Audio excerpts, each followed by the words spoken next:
Hindi lang maanumalyang flood control projects ang sisiyasatin ng ibinuong Independent Commission sa bisa ng utos ng Pangulo. Sisilipin din ito ang iba pang uri ng infrastructure projects sa nakalipas sa 10 taon. Samantala, nagsampa na ng reklamo ang DPWH sa Ombudsman kaugnay sa maanumalyang flood control project sa Bulacan. May report si Joseph Moro. Makulong ang mga dapat makulong sa lalong madaling panahon. Nagsampa na ng reklamo sa Ombudsman ng DPWH kaugnay sa anomalya sa ilang flood control projects sa Bulacan.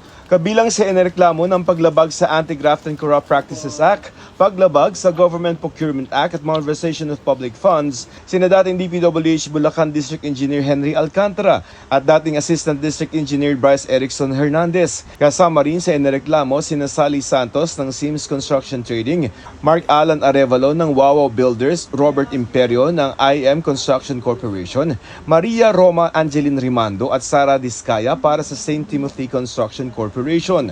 Nakita sa investigasyon ng DPWH Internal Audit Service na may sabwatan sila at paulit-ulit na scheme para palabasing tapos na ang mga proyekto at singilin ng gobyerno sa 9 na proyekto.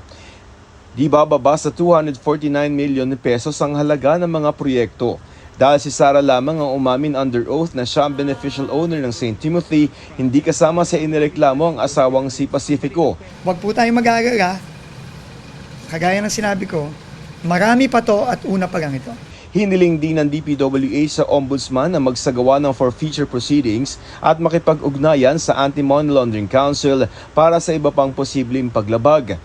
Ang importante dito, maibalik ang pera ng tao. Sinusubukan naming makuha ang panig ng mga inireklamo. Ang abogado na Hernandez magkukomento lamang daw kapag nabasa na ang reklamo. Bukod sa flood control projects, iimbestigahan na rin ang lahat ng infrastructure projects sa buong bansa sa nakalipas na 10 taon. Gagawin niya ng Independent Commission for Infrastructure o ICI na binuo sa bisa ng Executive Order 94 ni Pangulong Marcos. Isang chairperson at 2 miyembro ang bubuo nito at mismong Pangulo raw ang mag-aanunsyo kung sino. Tututukan ng ICI ang mga paglabag sa Anti-Graft and Corrupt Practices Act, Code of Conduct and Ethical Standards for Public Officials at iba pang mga batas para makapagrekomenda ng kasong kriminal, sibil o administratibo.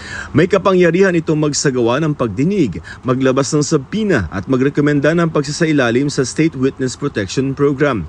Makakahingi rin ito ng report ng investigasyon ng mga komite ng Kamara at Senado, court records ng Sandigan Bayan, pati mga libro, kontrata at bank records. Pwede rin itong magrekomenda na maglabas ng whole departure order, magpauwi ng nasa abroad at magpa-freeze ng mga ari-arian.